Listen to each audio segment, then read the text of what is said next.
in a tough spot coming out of the IL, put him in the bullpen, and it's a lot different.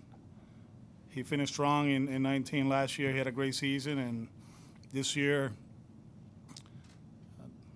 the numbers that we always look at, right? ERA, all that has been solid, but the ones under the hood, they're really good too. And I think I'm not sure where he ended up as far as like WAR and all that, pitching wise, but it really doesn't matter if it's WAR or ERA or whatever. He's been very consistent for us, and we're glad that he's going to take the ball tomorrow. And what's the latest on JD? What's his status at this time? We're waiting. He's getting treatment. We'll probably have to make a decision tomorrow morning, roster-wise, of course, and let's see how he reacts to treatment and everything that they're doing with him in there. So we don't know yet. Okay, Sean on the left.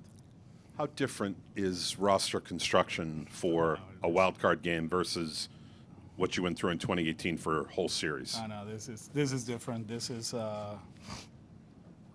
one game, and there's going to be guys that we're not going to have in the roster that obviously they deserve to be there, but we don't need in a one game quote unquote series. So it's very difficult, and obviously, like you go through the game. Mentally, I've been thinking about this game and moves and all that stuff, for the last 24 hours. And we don't know their roster. I know they got a few situations over there too. So it's very hard to do. But at the end, I think the 26 guys that they're going to pick and the 26 guys we're going to pick, they're going to be the right ones, and it should be fun tomorrow. Also, some of the things that have troubled you throughout the season, fundamentals, defensive lapses, those obviously take on greater consequence when it's one game, winner take all. How much does that concern you that, a base running error or a misplay in the infield or outfield or an overthrow of a cutoff guy could end your season? Yeah, at the same time, with one swing, we can win it. So we are who we are. We're not perfect. We know that. But we didn't run into 91 wins just being lucky. We have a good baseball team. And, since day one, we've been saying all along we're good, but we have to work on everything that we have to, everything. We have to keep working, and it doesn't change, And hopefully we can get back to what we did, 10 days ago or before we played the Yankees here, play good defense, run the bases well. Offensively, we need to be better than the last 6 days or 9 days. We know we are better, so we have to get back to control the strike zone and hunt for pitches in the zone and do damage with it. So at the end, we're not going to change who we are in one night, but one thing we can do is win a game just like we did 91 times in 162 games. Oh, sorry, 92. Chad on the front, right, and then Ian. Do you know who's going to play second tomorrow, and would you use Sale tomorrow? We're still talking about Chris, most likely no. At second base, there's a good chance he's going to be Christian. There's a good chance he's going to be Plow behind the plate tomorrow too. Okay. Ian on the right. Okay. There you go. You guys are off. Rob in the front. Actually, pass it up to Rob. You guys haven't done this in 2 years, it seems like.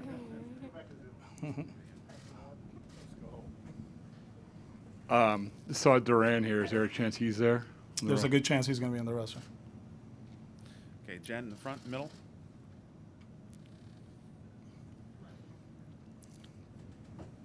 You've mentioned before just about how much Schwarber's kind of picked up the team in the second half, but what does he bring, especially with the experience he has, playoff experience and all that, heading into a game tomorrow, but just in general for the team? He's good, but we got some other guys that been there, done that too. So, but the at-bats are so different. The approach is so different, and the voice is loud and clear in meetings, and he's done an amazing job offensively for us. Even yesterday, this past weekend, when he was just working counts and walking, and he mishit a few balls, and I think he was trying hard to hit one there, but the quality of the at bats were great, and that's what we're looking for tomorrow. We're facing one of the best pitchers in the big leagues, and like I always said, it's always a grind with him. Since 2018, when he was with the Astros, we battled with him down there in the regular season. Then he pitched here in Game 2 of the ALCS, and it was a grind with him. And it's just such a challenge to face a guy like Garrett, with the fastball and the slider. And, he's one of the best. He's done it, and I think Kyle will help us out in that sense. Like he can catch up with the fastball, but at the same time he can work a count. So, we're glad that he's with us, and not only as a player but as a person, he's been amazing. Marley, back left. Hi, Alex. Hey. Alex, you obviously were part of this Yankees-Red Sox rivalry when it was really, really deep in the mid-2000s. What do you think? Okay. Well, you lived it. You lived through it. What do you think? How has this rivalry evolved? And what do you think about this single game elimination between these two teams? I was here, 05, 06, we suck. We weren't good. 05, they came here. 05? No, 06 was that 5-game series, right? Wow, Bobby Abreu, he got on base like 20 times. 07, we won. 08. It was good. I think it was more about the characters, right? The players, bigger than life personas, like Manny and David, like even David now, he's retiring. He's, it's Big Papi, and obviously Jeter and Posada and the names at that point, it was like, wow, these guys are unbelievable players. We have great players, we have some good players. I don't know if they used to fight too back in the day, Jason and Alex. So I think that gave it a little bit more for the fan base or for baseball. But here is just two good teams that, they're playing for the same thing. And throughout the season, it's been a roller coaster, right? We play really well early on against them, and then they play really well against us the second part of the season. And 18 was different than 19. In 19, they beat us. They raked, they hit the ball out of the ballpark, and it wasn't fun in 19. But in 18, it was fun for us. So I know last year was a lot different for both organizations, but this year, I think it's two good baseball teams that on any given night they can beat the opposition. So I always talk about this game. It's not an easy game. It's just one game. It doesn't. If you're good for one night, if you're better than the opposition, then you move on. But they have a great team. They did an amazing job. I think Aaron, throughout the season, with all the criticism, for him to be in this spot tells you what kind of manager he is, what kind of person he is. And I texted him yesterday. I'm very proud of him. Because at one point when we went there, it was very tough for him. You could listen. And I know how it works. We work in two markets that, people will talk about your team and they will talk about you. And, although I try to cancel the noise here, I check on my guys, around the league. And at one point it was very difficult over there. And although tomorrow at 8, he wants to beat me as bad as I want to beat him, and at the end we'll see who advances. But I think he did an amazing job this year. Chris in the middle. Alex, there was a report yesterday that if there was a tiebreaker, the Yankees chose that they would rather play you guys than play the Jays in that scenario. Does that add anything to this? Is that bulletin board material, any of that stuff? No, we don't need that. What we want to do is play in Tampa in a few days. So if we need something like that, we're not as good as we think we are. So that's part of the process. You know, there's a lot of different stuff that goes into that. I don't even remember what we decided to do, to be honest with you. I try to like not listen to it, but there was a scenario that I think it was Seattle will fly to Toronto and then they have to fly back home, and it was I mean, yeah. So I don't know. I don't think it's, you know, I don't know. I don't use that. Ian on the right. Alex, just with everything that happened yesterday, I think, Sale got lost in the shuffle a little bit. What did you see from him, and is it The changeup is not where it usually is, and it happened in Baltimore with Mountcastle. It happened yesterday with Bell and Mercer.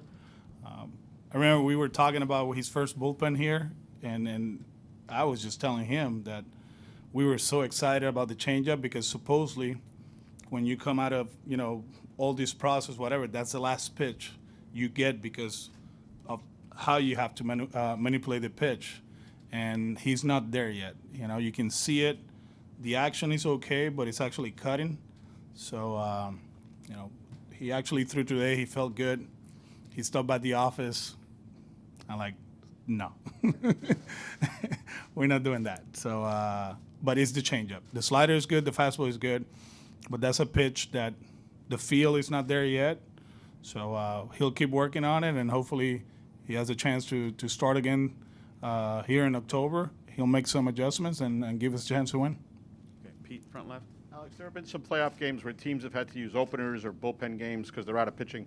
How appropriate does it seem that, it's Nate against Cole, two good pitchers, two all-stars in a game like this? Yeah, I mean, it just feels good.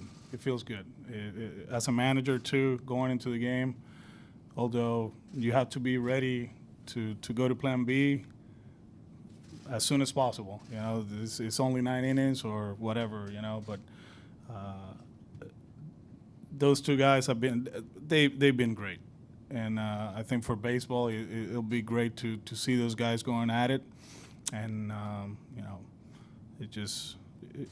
I think as a manager, like I said, it's a lot easier doing it this way than actually trying to, map it out for 27 outs and hope for the best.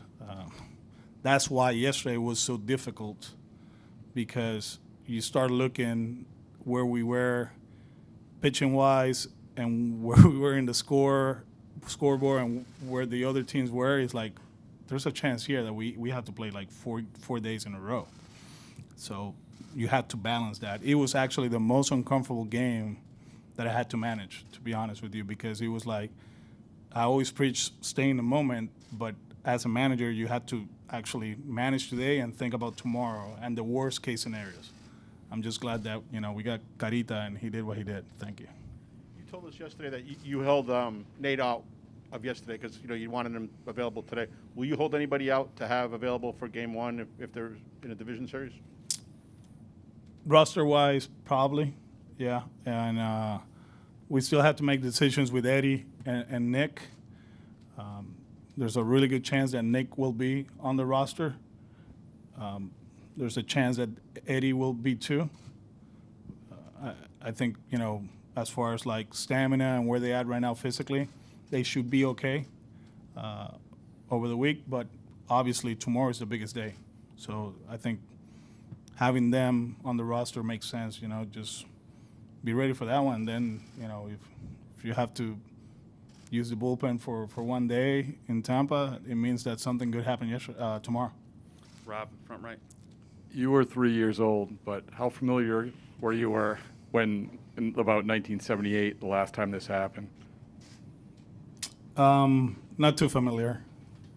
I mean, when I was 3, had a big yellow bat, wearing diapers, running around the Little League ballpark in Villanueva with my dad. So, but not too familiar. I seen the videos and all that. Peter, the legend, Gammons, he'll always talk about that game. But no. I'm more about 86 and Booney hit a homer and all that. Yeah. Okay, Julian, back left. Alex, what is it that you guys like about Kevin behind the plate tomorrow? I think those two have done an amazing job together. You know, nothing against Christian, but they've been good. You know, and I think that's just the answer. You know, offensively, I think both have done a good job lately. You know, Kevin can catch up with the fastball too. We know that, but this is more about, you know, throughout the season, those two, you know, he caught him 17 times, if I'm not mistaken, right? And they did a good job. But Christian will be ready. And do you foresee the weather being an issue? I know, you know, sort of, and so how do you keep your guys I ready? haven't looked at it. You know, somebody from back home texted me that it should be okay. You know, a lot of people jumping on that JetBlue flight tonight to come here, so they're making sure that the weather is good. But I haven't even looked at it, so hopefully everything goes well. Junko, back right. Hi, Alex. Hey, how are you? Good. What makes the Sawamura so effective runner on the base, and what makes you feel comfortable to send him in the back-to-back innings? Yeah, he's done a good job limiting the damage, right, throughout the season. I think the fastball plays velocity, but the difference is the split. You know, he can get ground balls and get out of it. And yesterday, he did a good job coming in for Chris, getting that double play, and then going out again and do his thing. He did it against the Yankees too. We haven't used him too much, right? So he's fresh. Obviously, he had his issues a little bit with the elbow, so you have to take care of him. But since the early in the season, it feels like that was his role. You know, we had somebody like that in 18 on with Heath Hembry. Like he'll come in, limit the damage, and then move forward, and that's what Sawa has done for us. Chris, back right. Alex, you've defined this team as being good and imperfect at times. What is kind of your broader definition of who and what this team is, what they've shown you this year? Oh, I mean,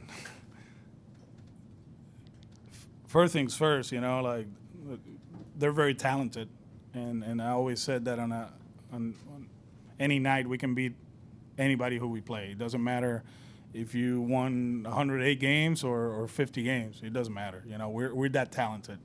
But at the same time, you know, like we're not perfect, and we know it.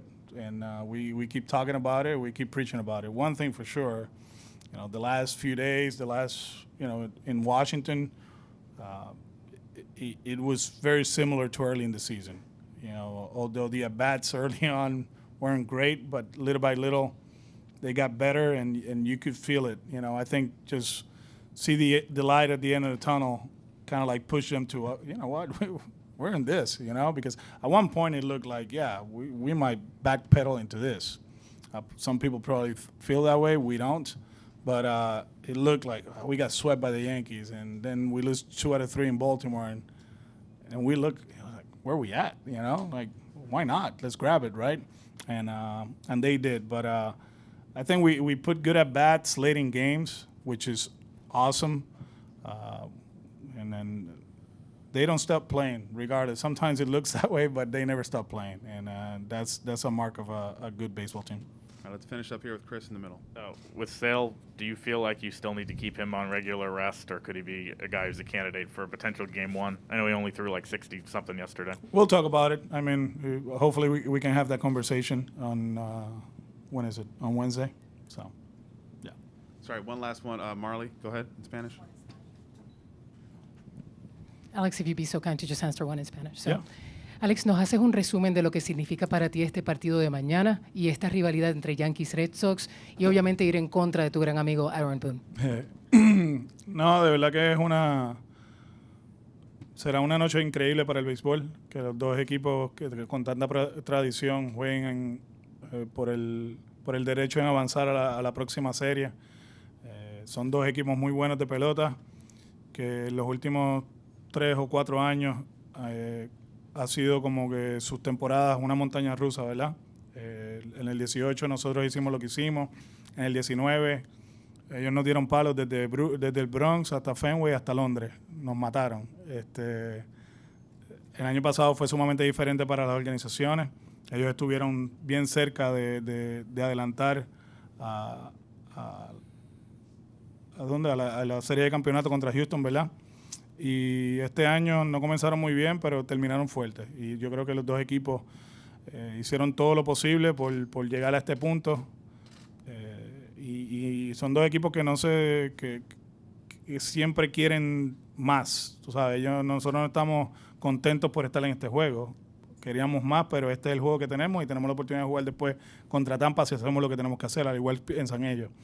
De verdad que es un reto sumamente grande, pero de verdad que es un reto que nos los vamos a gozar y si Dios quiere, pues hacemos lo que tenemos que hacer en la noche y ganamos el juego. En cuanto a Booney, tremenda persona, de verdad que ha sido un año sumamente retante para él, pero yo creo que a lo último fue sumamente satisfactorio.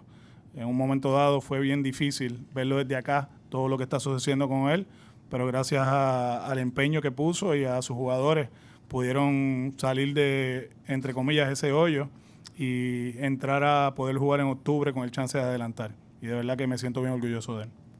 All right, thanks everybody. We're good. Thank you.